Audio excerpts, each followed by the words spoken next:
Okay, good morning, everybody, and welcome to Advancing Your Practice Persuasion, Impasse Management Unpacked, Part 1, Impasse Management. I'm sorry? Emotional Interventions. My name is Buvia Yulin. I'm the Director for SCMA. This event is in meeting format, which means you can hear and see us, and we can hear and see you. So we ask that you stay muted throughout the entire workshop. If you're requiring MCLE credit for this workshop, please make sure that the name that appears on your Zoom account is a name that appears on your state bar. If you have not sent us your state bar number, please go ahead and email us, or you can send me a chat. Lastly, this event is being recorded. You'll receive a link to all the workshops from the conference, along with a certificate of attendance for those workshops that qualify for MCLE in the next 7 to 10 days. If you have any questions regarding the event, please feel free to send me a chat.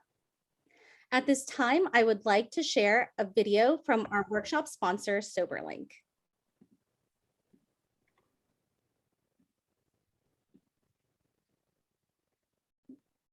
Sorry, give me a second. Okay, can you all see my screen? Great, thank you. Alcohol is the most commonly abused drug in the United States. 10% of children live with a parent who abuses alcohol. How much simpler it would be if family courts uniformly implemented SoberLink. In family law, the SoberLink system is designed to make parenting time safer and less stressful for all involved parties.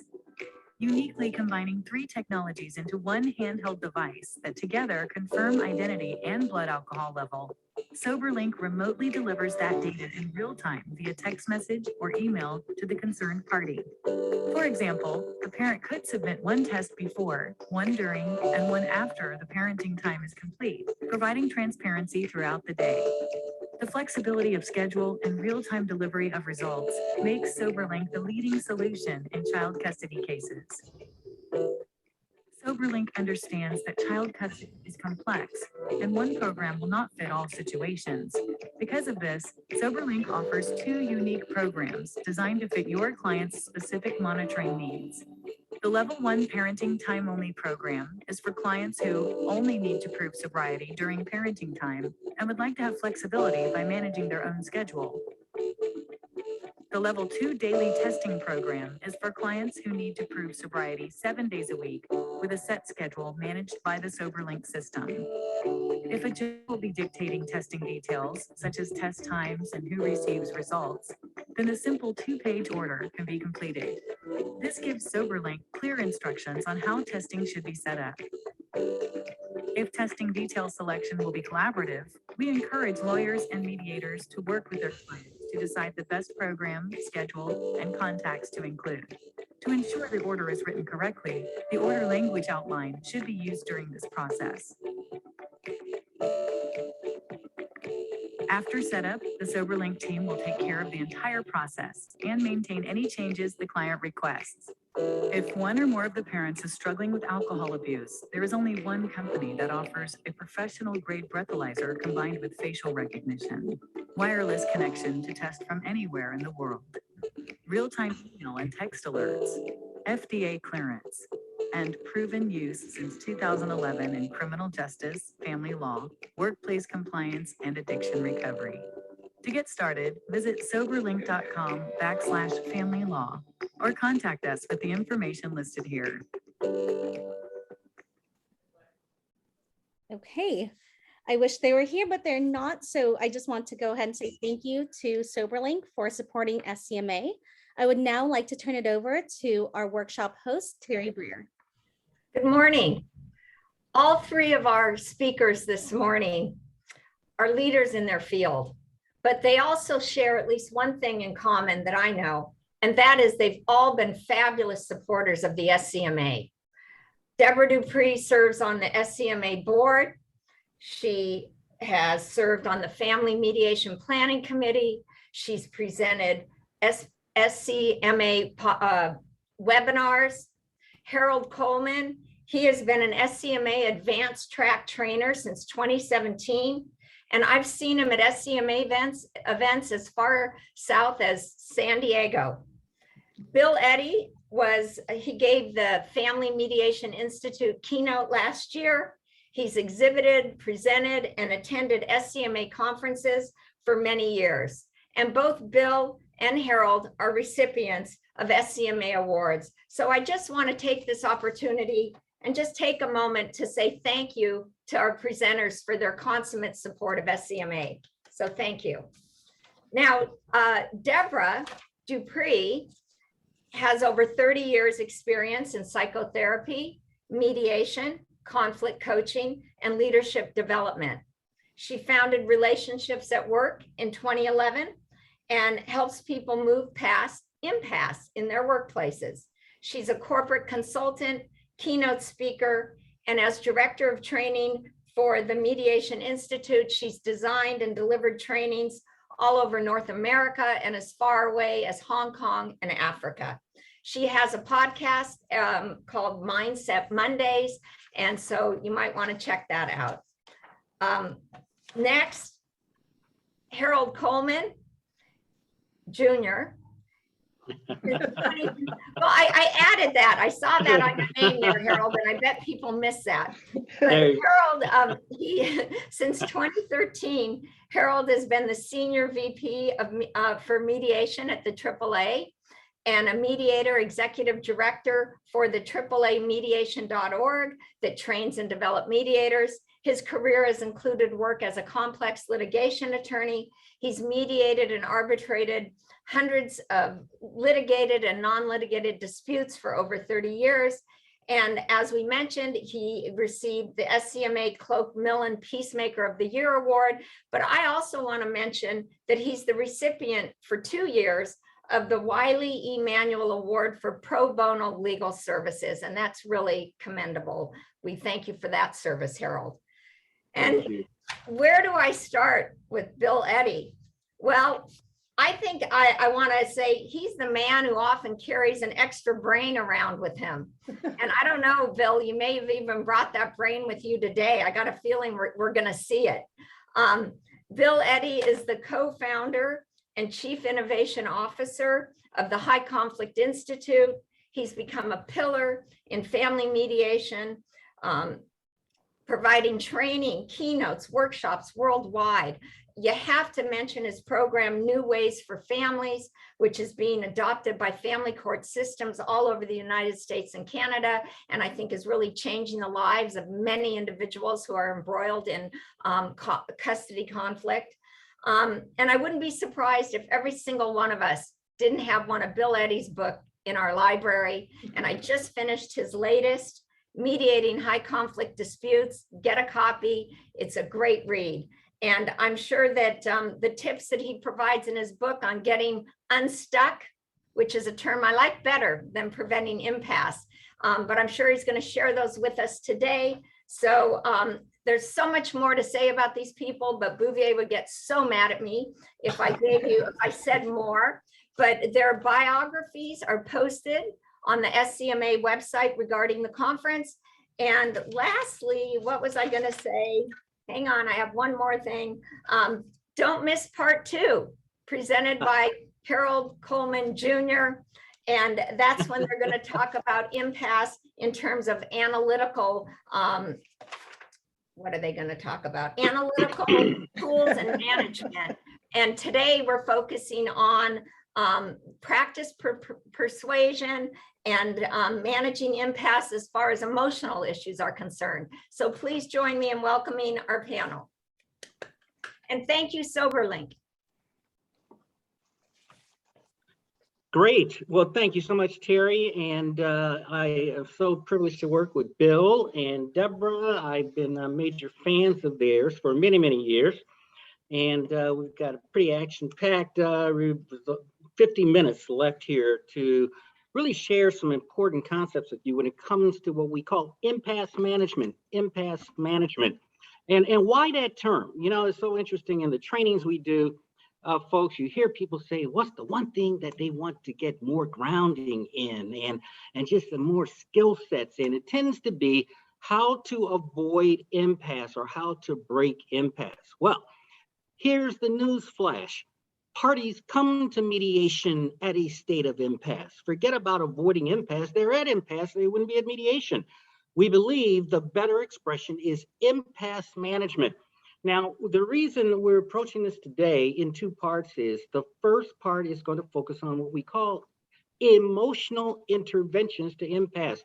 We're going to look at cognitive barriers to agreement, emotional states that are most challenging for us in mediating and resolving disputes. And then thirdly, effective interventions to manage what we call amygdala hijack or amygdala overdrive. And I couldn't think of anybody more eminently well qualified to address these kinds of topics than Bill Eddy and Deborah Dupree. The reason we bifurcate this subject of impasse into emotional interventions, which we're covering now, and this afternoon we'll cover analytical interventions, is because, as you'll see in a couple of minutes, until we stabilize the patient first and deal with the emotional case, there will be little benefit in moving to the legal case or the business case where the rational thinking has to occur. And if I could just comment very quickly, a good comment from E.J. Furman did a fabulous job with bracketology 101. Well, that's an analytical intervention, just as decision trees, we're going to talk about this afternoon, is an analytical intervention. They are very necessary and efficacious and great skill sets to put into our toolboxes. But until we first deal with the emotional case at mediation, those will avail very little. And that's why we break it up this way. So with that, let's go ahead and get right into it. As a matter of fact, Deborah and Bill, let's go ahead and create some mediation training magic here for our good colleagues who are with us. And Deborah, let's go ahead and just tee this up with understanding the role of emotions at mediation. Let's talk about this interplay between emotion and rationality. What say you? What's significant that we should take? Well, an excellent point to get started with, because when I think about going through my undergrad and graduate work in psychology many years ago, a lot of emphasis was on cognitive behavioral strategies. But what we've learned over the last 20, 30 years with the advances in neuroscience is that emotions precede all cognitions, and that the best decisions are actually a combination of the two. And so unless we address emotions, we are leaving, it's like an iceberg. We're leaving the whole big iceberg underneath the waterline untouched. And so cognitively, we can make decisions, but we may not meet our underlying needs and interests. And so you don't have to be a psychologist or a social worker like Bill to understand this. It's knowing what to recognize, how to identify, and then how to work with it. And so that's why it's so important that we don't overlook emotions, because if people do not feel their emotional needs met, they will not feel heard, and they will not be satisfied with the cognitive decision making. It's interesting. I want to share with our colleagues is something I heard. I thought I had a real epiphany from this by Stephen Solmeyer, who is a lawyer turned clinical psychologist. I heard him at an ABA presentation several years ago, and he framed it this way. He says, in every contentious dispute, and certainly in every litigated case, you in effect have two cases. You have the emotional case and you have the legal case. He says, always, always, always deal with the emotional case first. The emotional case is real. The legal case often is punitive and superficial. Deal with the emotional case first. So, Bill, let's go ahead and take a look at some of the emotional aspects of this. And when we talk about this this business of anger, let's take a look at our visual on anger right here. Why is anger such a major driver in dealing with the emotional case? Well, I'll be real brief with this, but since Terry suggested I should bring my extra brain into the picture, I decided to bring my extra brain into the picture. So if you think of this, and this is very simplistic, but the left hemisphere seems associated with language and problem solving, a lot of what we're talking about, Harold, with the legal case. But the emotions, often the right hemisphere is more protective, is more connected to our emotions. as well as intuitive, looking at relationships, looking at the big picture. But people that I study say at any given time, one or the other is dominant. So what happens is when people get defensive, they get angry and they get upset, and the logical stuff goes offline. And that's exactly why what Harold's saying is correct. You have to calm the upset emotions before you can get to the problem solving. So, Terry, there's my brain. But the Great. idea is the emotions, calm the emotions, then you can shift into the problem solving parts of the brain. Excellent. And you know, Deborah, I recall from some other body of research that you and I discussed that there's this neuroscience that says when the amygdala are on overdrive and people are so rooted in negative emotion, it literally shuts down the rational center of the brain, this area up here, the frontal cortex, such that they cannot reason. Yeah. They cannot be given to rationality and the analytical side of things that we try to use as mediators to intervene with the impasse. So I thought that was absolutely fascinating. What say Yeah. you? Yeah, and just a really quick little bit about the brain, and I love that Bill brought his brain. I didn't think about that. I usually put my white jacket on. Well, I have a white shirt on today. But anyway, what we see and what we hear actually triggers our brainstem, the reactive brain first. And from there, we move into the limbic brain, the emotional brain. But the bridge is the amygdala. And the amygdala is what produces adrenaline, or epinephrine, as is otherwise called. And then from there, adrenaline is like, get us charged up, that fight or flight kind of response. And then we go into the limbic brain, and limbic brain produces cortisol. Cortisol is our stress hormone. And so what happens is that when we get so charged up with the amygdala and then into the limbic brain, we are literally flooding our brain so that the cortisol actually impedes the neurological impulses to get up to our prefrontal cortex, which is at the beginning of our head. And so all this stuff is going on behind us. And so that's why so much around emotional intelligence that we've talked a lot about before, self-awareness, self-management, other awareness, relationship management becomes so important. And this is where, again, I think Lee J addressed it so eloquently in his keynote speech today, as far as really connecting with the people and recognizing the emotion that may be driving their behavior. And that's really what we're here to talk about today, is recognizing it, and then what do we do about it? And before we leave this frame, it's interesting, Bill. If you look at a matrix of emotions, I mean, there are just tons of them, and there are different gradations of emotions. But I always like to think in terms of the kinds of conflicts we as mediators are called upon to intervene in. I call them the big four: fear and anger, hurt, and frustration. Fear and anger, hurt, and frustration. But anger seems to be the true common denominator across the board. And of course, there are different degrees of anger, but you can pretty much anticipate in every major conflict, there's going to be a huge degree of anger. Do you agree with that? Yes, and the point I would make about anger is it's usually a secondary emotion to a more vulnerable emotion.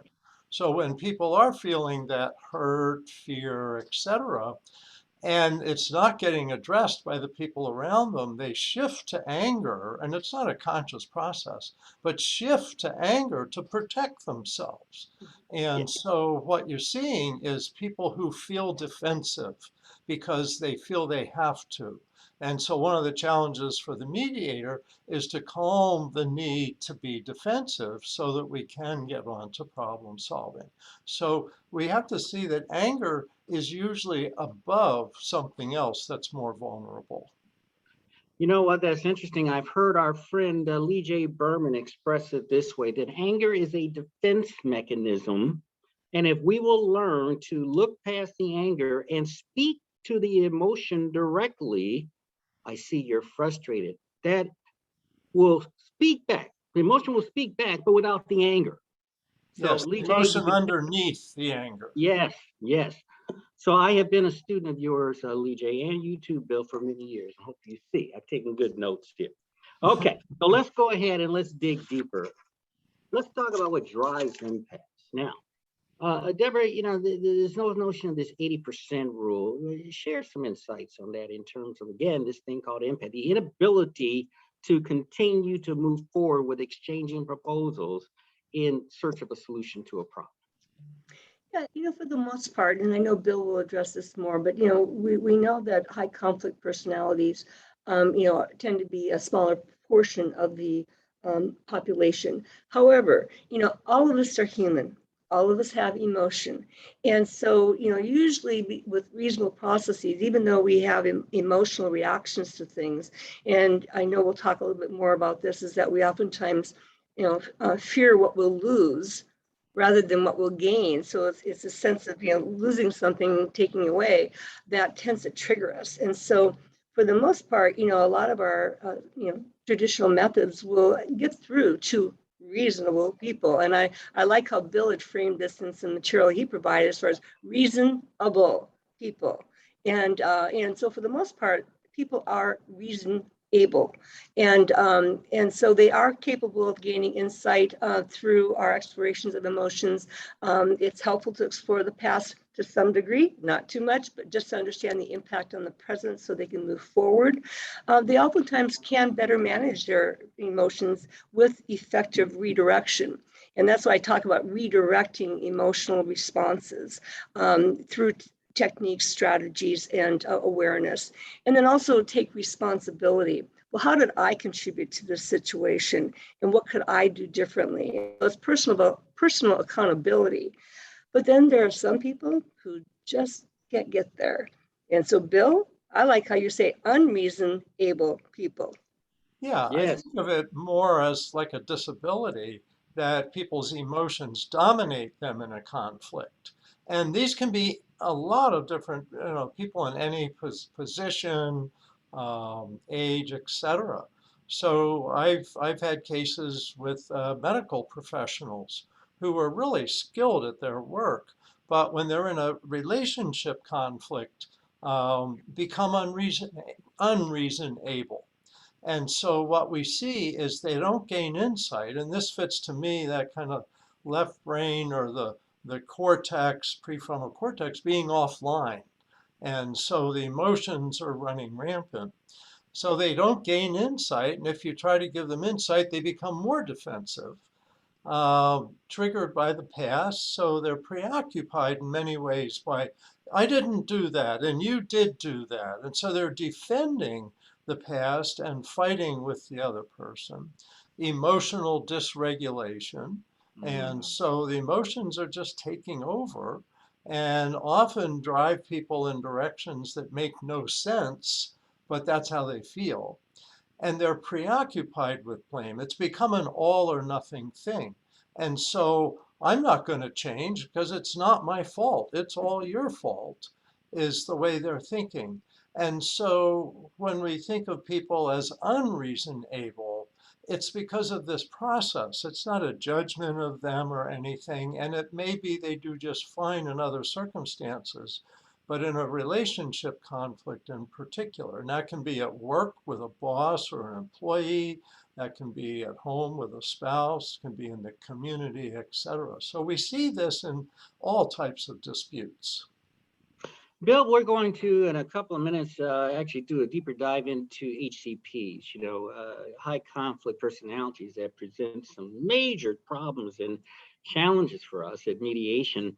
But before we do, I want to just comment, I got to tell you, this whole framing of reason able, I thought was just absolutely marvelous. I used it in a case recently where, the defendant just could not understand why the plaintiff just can't be reasonable, and they wanted to move forward with the negotiation. I'm trying to slow them down, say, wait a minute, no, there's some things we need to take care of first.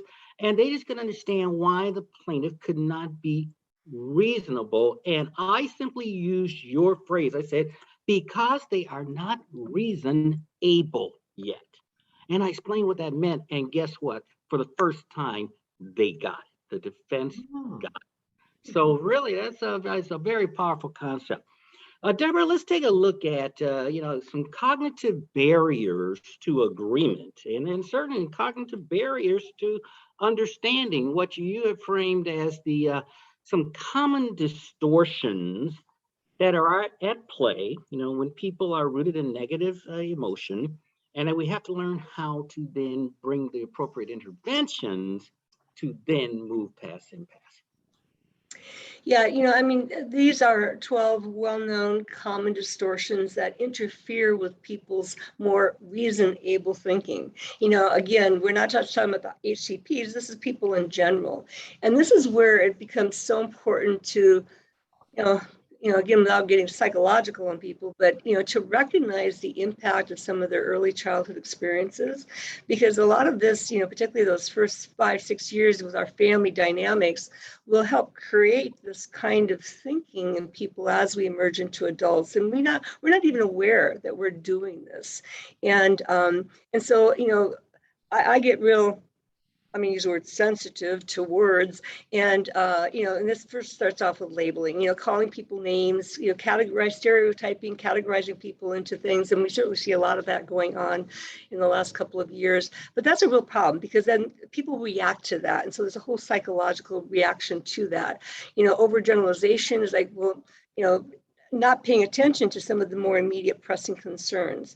And that polarized thinking then, I'm going to just touch on a few of these to some degree, but polarized thinking is that, well, just because you said this, I'm going to take the opposite viewpoint. And so sometimes the messenger is the target of what people are reacting to. And then futurizing, getting too focused into the future and not really paying attention to what's happened, what's happening now, and what do we need to do differently in the future. And so that can be a very sort of Pollyannish kind of, let's just move forward, Well, that doesn't leave very, very much satisfaction for a lot of people.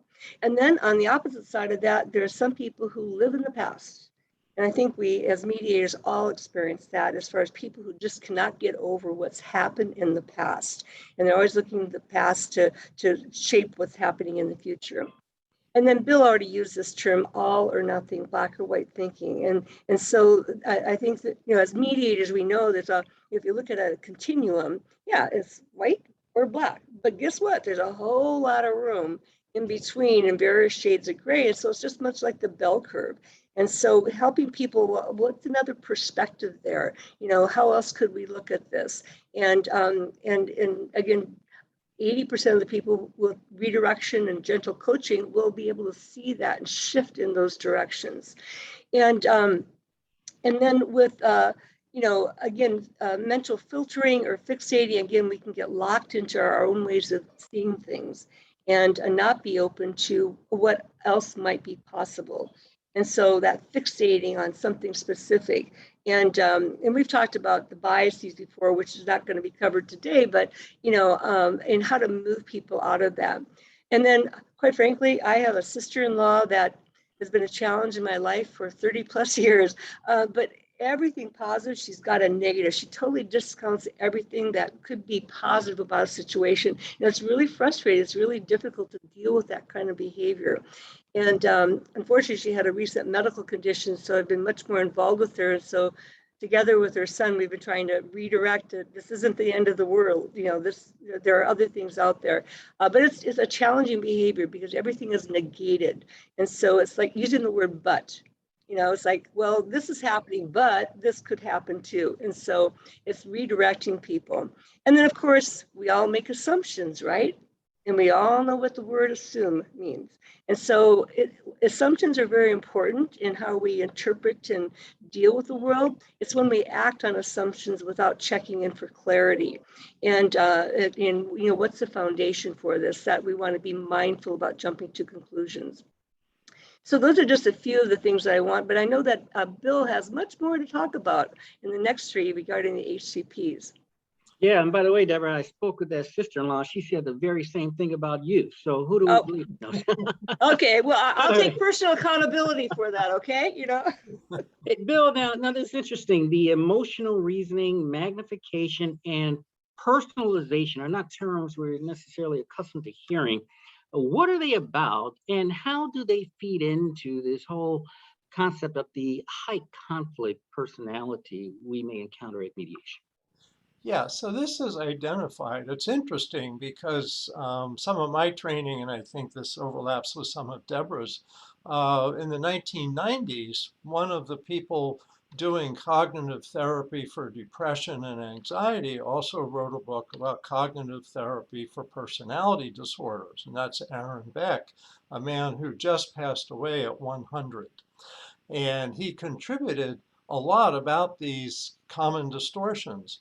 And so I got to meet him in the around 1990.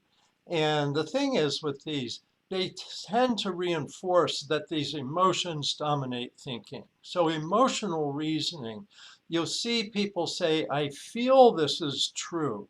I feel that you're hiding money. Let's say you have business partners and they say, I know you're hiding money, I just feel this. Or a divorce case where mother said, I know he's abusing our daughter. Mothers just feel these things. And so that's emotional reasoning. It tends to override the logical reasoning and makes it hard to solve problems because you can't just change how somebody feels. Magnification is similar in that it makes things much bigger than they really are.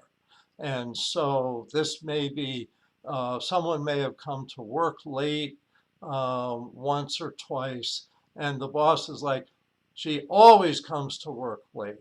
And so, we've got to do something, we've got to change the position, etc. When it's the boss who's really magnifying things.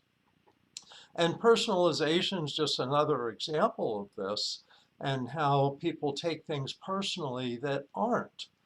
And Okay, I had some connectivity issues there for a second. Can you hear me fine? Okay, great. we lost you, Harold. Go right, Bill. You're saying? Bill? Okay. Okay. Bill, can you hear me? Okay. So anyway, personalization is taking things personal that aren't. Someone might say, the company is blocking my career. Bill? Harold, I'm confused. I don't see you, and it sounds like you're not hearing me. Are you hearing me, Deborah? Yes, I am. Okay, so I think we're doing okay, Harold. Okay, great. I don't know if I was having difficulties or what, but okay. Now, it seems to me as though some of these terms are framed differently depending on, whose book you go by. For instance, Deborah, this all or nothing, black and white. Sometimes that's referred to as binary thinking, correct? Right.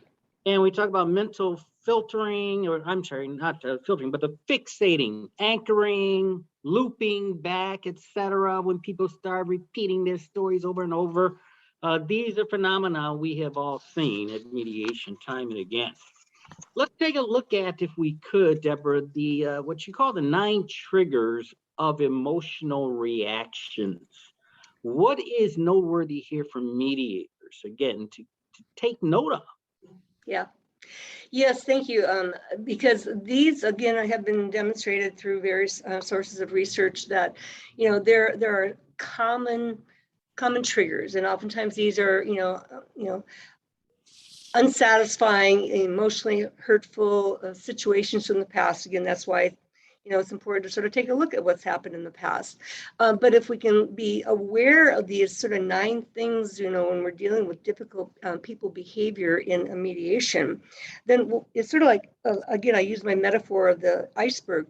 I can see what's happening, but what's driving this? What could be pushing this person into this kind of behavior that seems unreasonable? And so, these are common kinds of triggers. And so one of our goals then is to recognize these things as a framework of our thinking.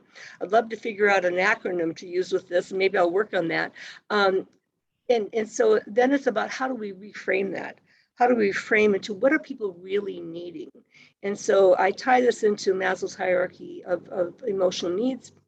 And it really gets into, what do people feel they need in that area of psychological safety. And I referenced that earlier in Lee J's presentation too, because we need to feel safe. And so if we feel we're continuing to experience any one of these, whether it's rejection, I mean, who wants to be turned away, or betrayal, somebody doesn't have my back, unjust or unfair treatment is particularly important. Being challenged is like, well, why can't I just state my perspective, and why do you have to prove yourself right over mine? That loss of control is really key.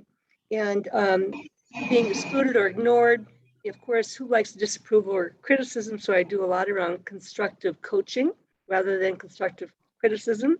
And safety is essential to our well-being. And so a sense of insecurity, and heaven knows we've had a lot of insecurity over the last couple of years, which is why I believe has been really triggering to why we're experiencing so much more anxiety and depression in today's world. Just huge amounts of insecurity on all kinds of fronts, and it's not done yet. Or a loss of independence, the ability to manage themselves. And so I tie these triggers, particularly I do a lot of work around the communication styles, of which there are 4. Each communication style has an underlying fear, an underlying need. And when we understand communication styles, we can better put these all into play in terms of what are people really looking for? What are they fearing their loss rather than what they're gaining? And so this has been, to me, a very helpful framework for looking at people in conflict, and then, helping me adapt and adjust to what kinds of techniques and strategies I can use with them. Deborah, just quickly give us one example, if you would. Say betrayal. If that is a trigger for someone, it's an emotional reaction, how would a mediator go about reframing that trigger into a core need or interest? Well, good question. And I hope Bill weighs in on this as well. But, examples of betrayal might be, say, an affair in a marriage, for example. That would be a huge sense of betrayal to, the core values around marriage. Or as Lee J was referencing earlier, like in a business agreement where people were going behind somebody's back to sell off assets or something like that. And so, again, to acknowledge the loss that they've experienced, the sense of trust. And what would it take to rebuild that trust? And so, and that's where it's like, okay, what can we do to restore this, to rebuild this? And so, it's a series of steps that I see would be involved in doing that. And I'd love to hear what Bill has to say about how to redirect that. Yeah, let me just build on what you're saying, Deborah. I think the affair in a marriage that ends up leading to a divorce is a really good example. I've had many cases where one of the parties will say, I can't ever trust you again. And how can I trust you with the children if I trusted you with our marriage and you betrayed my trust? And what I try to point out is trust is really a million little trusts. So I trust you're going to drive in your lane on the freeway, but I don't trust that you're going to pay support on time. So we're going to have to talk about how to make sure you pay support on time. And I don't trust that you won't drink while you got the kids with you. So all of these, I say, like you said, Deborah, is rebuilding is building trust item by trust item. And people see it that way, not as an all or nothing thing. It's not like I can never trust you again. We're getting divorced and it's not going to be an issue of having affairs anymore between us, but I need to trust that you'll pick up the kids on time and that you'll respect my relationship with the kids. So it's a process, not just a switch. Yeah. Bill, I'm so happy to hear you frame it that way, because trust is one of those kinds of attributes that people oftentimes think of in a binary sense. Either I trust you or I don't. Either you're trustworthy or you're not. In reality, it's a continuum. Somebody may never have our absolute complete trust, but yet at the same time, we trust them with certain things. So marvelous illustration of that. So let's take a look now at high conflict personalities.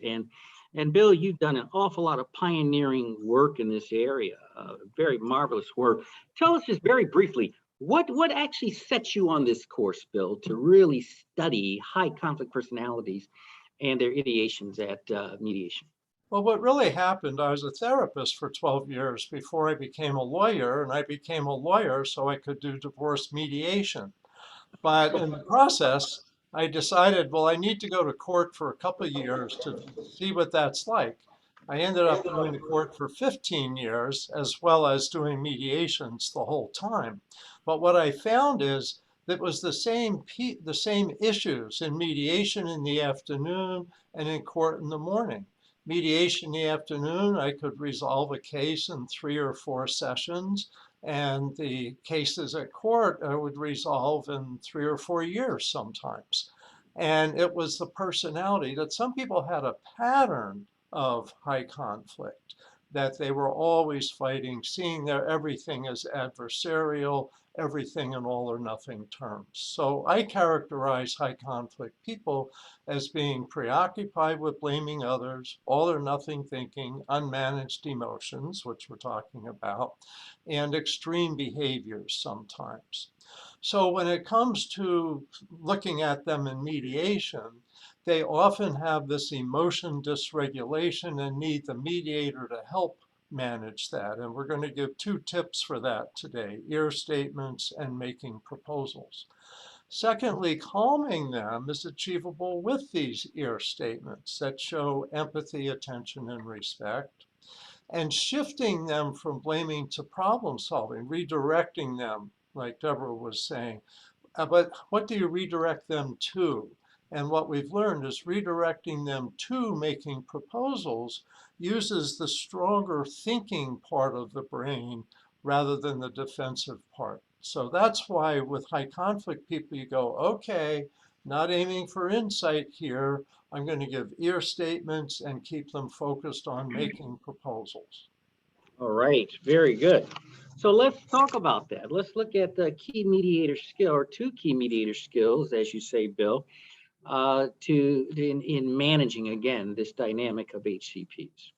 Yeah, so ear statements include a statement that shows either and or empathy, attention, and respect. So empathy might be, I can see how frustrated you are. This is what you were saying earlier, Harold, about underneath the anger are these more vulnerable emotions. So I can see how frustrated you are. Or I hear how hard this is. Or I recognize this is a difficult time. Or there's a difficult time for both of you. Now, if you give an ear statement to one, you need to give an ear statement to the other, not necessarily as much, but acknowledge the other person. Now, in terms of structuring the process, what I evolved over the last dozen years is structuring the whole mediation process around the client's proposals, gathering information, having them make the proposals, and then analyzing the proposals if they don't lead to agreement fairly quickly. And so by focusing on proposals, it makes them think in many ways. I'll just hold this up once more. So it makes them do the thinking more in this left hemisphere, and calming, the ear statement calms the right. And so the left can now dominate the thinking process rather than having the upset and the logic offline. And as Deborah was saying, the middle part, the limbic system's where those emotions are, and the prefrontal cortex can override that in most people, most of the time. But people, often high conflict people, it's not as strong. So the mediator has to help redirect, calm them and redirect their attention to the thinking process. Got it. Let's see a demonstration of that. Deborah, let's go ahead and cue up the video if we could. Okay. And Bill, kind of tell us what it is that we're seeing, and then we'll kind of apply this here concept in this framework. Yeah, so what's happening is early in the mediation, I ask the parties, I don't ask for an opening statement. I ask them each to say their thoughts and questions about the decisions we're going to work on today. So it keeps them present focused rather than getting into the past. And I also ask them who wants to go first? Because I want them making these little joint decisions. So in this case, Skip said Dawn can go first. And she's explaining one of her thoughts and such is that she would get the house. And just like that, he goes off. He gets triggered. Okay. Let's roll it. It's like, now you want the house, and now, and not only that, during the time that I haven't been able to work, I've been working on the house. I'm the one that put on the addition. Hey, Skip. To put Skip. to what? The Hey, kids used Skip. to have to share the same room, and now I Skip. put on the addition so that Skip. Gabby has her own room. Hey, Skip, can you look at me? Just look at me. I can. Okay. We're going to get to all those issues. And so what I'd like to do is hear completely from Dawn, Okay, then what I and would- then hear completely from you, because all your concerns are important. And I can see the frustration with this too. Okay. So you will get your turn. So let me just let her finish, and then I'll give you both some information, and then we'll get a chance to discuss things, because that's what I find makes it more productive. Okay, I don't feel like this is a discussion. I feel like this is a talking to, because the way that you're. Okay. You just haven't had your turn Hang, yet. hang That's on, all. hang on.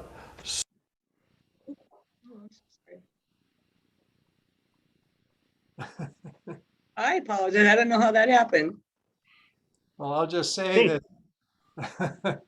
Things Oh, dear. happen at mediation, Deborah. This is real. We're keeping it real. Okay. Let's so just with that, Bill, just that little interplay we saw there. Let's go ahead, Deborah. Let's frame up here demonstrating empathy, if we could. Yeah. So walk us through this, Bill, if you would. well, yeah, basically is, so in that example, I tried to show empathy is I can understand this is hard, this is upsetting, a difficult time, and attention, I'm going to pay attention to each of you, and I do comment, I want to finish hearing from her, so I still acknowledge her, and respect that your concerns are important, and I respect your information. So all of these are phrases you can use. I can see this as upsetting. I want to help you both succeed here. I can understand, I can see, I can hear. I don't tell them I know what you're feeling. I say I can understand. So it's about me, not about them. If you say I know what you're feeling, they're going to say no, you don't. If I say I can understand how frustrating this is, they don't say no, you can't, because I'm saying I can understand it. I'm not saying this is exactly what's happening. So, All right. yeah. So this is the E in ear. Begins with empathy, and I love the way you say this here. I can see this is upsetting, etc. Our colleague Doug Noll calls this affect labeling. Just simply speaking to the emotion that the mediator is seeing can, Deborah, be very cathartic. Is that right? Mhm. Absolutely. Okay, great. Deborah, on this point of on the empathy, let's talk about fears, what we call fears and ears for high conflict personalities. Their fears, speak to that if you would, and I'm going to have Bill speak to your ears that you gain from this. Yeah. And so this actually ties back to the 9 triggers we saw earlier in the program, and so for high conflict people, these particularly seem to be most, I guess, critical for the high conflict personality. And so, beyond what we can talk about today, but again, we can sort of see some relationship between high conflict personalities and some of their early childhood upbringing. And so we're being abandoned, and it gets into attachment styles and all these kinds of things. But the fear of being left, and certainly that happens a lot in high conflict families that may have been driven by various abuses and things like that. It gets into the more of the anxious, ambivalent kind of parenting as well. And then also being seen as inferior and being less than. And so again, a certain communication style has a much greater need to be in charge and in control, and so again, that can tie back to early childhood, but it shows up in adulthood as far as needing to feel superior, needing to feel, in control and being in charge. Being ignored is somewhat alike with being abandoned. It's like certain communication styles have a much stronger need to being part of everything and to be included, and they hate being excluded or ignored. And so any behaviors that may suggest that would be very triggering. Again, another communication style would be, that fear of being dominated. And again, this ties into a whole lot of past upbringing, but again, particularly becomes manifest in a high conflict personality. And then also just the fear of being taken advantage of, somebody being dominating again, being too trusting perhaps, and then having that betrayal that we talked about before. Where now that somebody gave something and now they've been taken advantage of and now they feel betrayed. So these tend to be the common fears for HCPs. Okay, great. Now, Bill, tell us quickly your ear. You framed a number of nice statements here that would demonstrate the empathy, the attention, and respect. Yeah, and any one of those can help. So any one of these statements, I want to help you, that's an empathetic statement. I respect your efforts, that's respect. I'll pay attention, that's attention. I'll listen. It's just rules we all have to follow. And what I like to say is notice your tone of voice also, because your tone can communicate empathy or can communicate hostility and anger. So I understand this can be, I'll work with you on this. And I want to say I was once in another country, which was not an English speaking country, and trying to check into a hotel, and they didn't have our information and this and that. And I was just really getting frustrated. The hotel person was bilingual. And when she said, I'll work with you on this, all of my frustration just went away. And it was like, oh, I'm so glad. And so it really just one phrase. It could be empathy, attention, or respect. I know this can be confusing. And so this really connects with people. And what I say is the goal is to connect with people against the problem, not me against you. Got it. Now, Bill, you said that there were two things we wanted to look at today to help calm things down, calm the situation. One was the use of ear statements, and the other was this notion of making proposals. Let's see very quickly the clip, Deborah, if we could, on making proposals. Then walk us through, Bill. What is the concept here that we can So there's a simple method that we developed that just has 3 steps. One person makes a proposal, which is usually the second is that the other person asks questions about it. Now, high conflict people often react to the proposal emotionally. How could you say that? Or I'll never ever agree to that. Or why didn't you propose that a year ago? We could have saved $100,000. So it's questions and go logistical questions. When would this begin? Who would do which part, etc. And then they say simply yes, no, or I'll think about it. It gives it a simple structure so even a high conflict person under stress can follow this, and this demonstrates those 3 steps. Right. And Deborah, let's do this. So it looks as though we may be having some video problems. Let's just go to the next, if we could, in the limited time we have. Let's go to the next visual, because here, Bill, you have summarized for us those 3 steps: propose, ask questions, and respond. And that's basically what I'm describing. And what I should mention is all of this stuff, what I did before the other clip, is in our book, Mediating High Conflict Disputes, which came out this year. So this is in depth. We've got pages on the 3 steps for making proposals, things you can say, you can ask, or have a lot of dialogue, etc. But the key here is the questions, because when the other person hears a proposal, then this is when they're going to react, And you want to help them as the mediator say, no, ask questions, because questions and proposals are the building blocks of agreement. And that way they shift into their thinking brain and asking questions. Then they say yes, no, or I'll think about it. And if they say no, then they need to make a proposal now. So we keep both people thinking, not just one person. And I'll think about it, which the video clip would have shown, is a good answer for high conflict people because they're not rejecting it out of hand and they're thinking. The key here is you want them in their thinking brain rather than their defensive brain. And the mediator can direct that by focusing them on proposals, questions, and simple responses. Deborah, it seems as though, these making proposals, everything here is really driven towards curious questioning, more so than declarative statements. Why is that just so efficacious, just from a psychological standpoint, when people are embroiled in conflict? The way I would phrase that is that, how we show up, and how we say things, really, in a sense, a tone, both in terms of what we say and how we say it.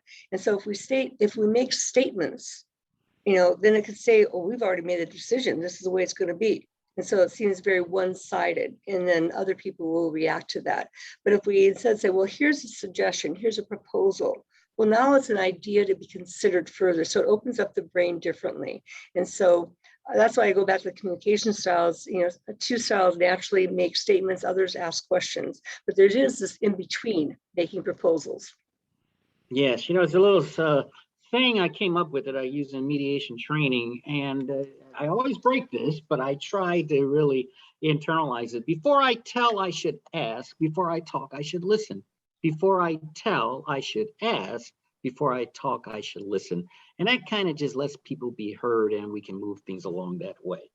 So as with most things, where does time, boy, how time flies when we're having fun.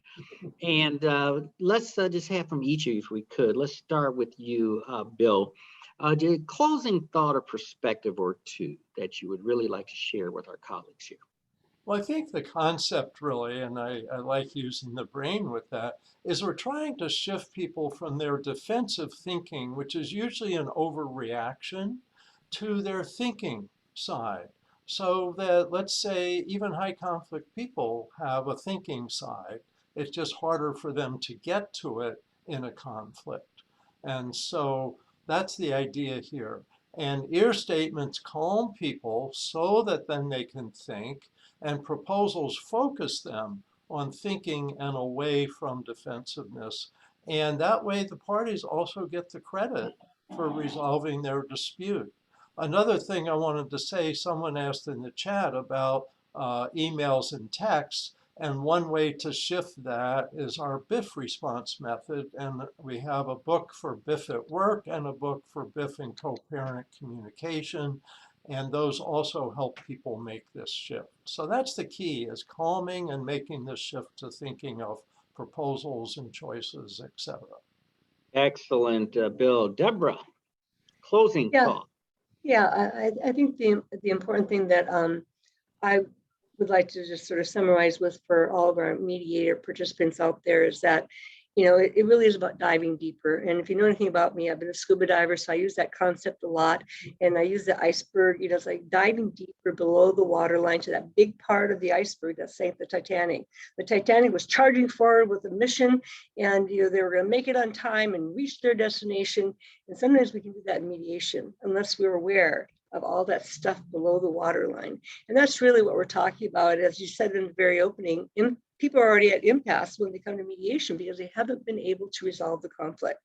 And so this is where we really want to, add to our mindset, add to our repertoire of skills, techniques, attitudes, awareness, mindset to be aware that as human beings, we all have this stuff going on below our waterline, but we oftentimes don't talk about it. And that's our job as mediators, is to help people bring that out in ways that are constructive, and to help reach resolution about some of the issues and challenges that they face. And I will say, to build on what each of you said, Impasse cannot be avoided. We wouldn't have mediation, would we, if there weren't the impasse? Impasse must be managed. And too often we tend to think of impasse management interventions only in an analytical framework. Should I bracket propose? Should I do this? Should I use a decision tree? Should I do a baton, etc.? When in fact, we must begin with the emotional interventions. Why? Because in every dispute, you in effect have two cases. You have the emotional case and you have the legal case. Always deal with that emotional case first. Why?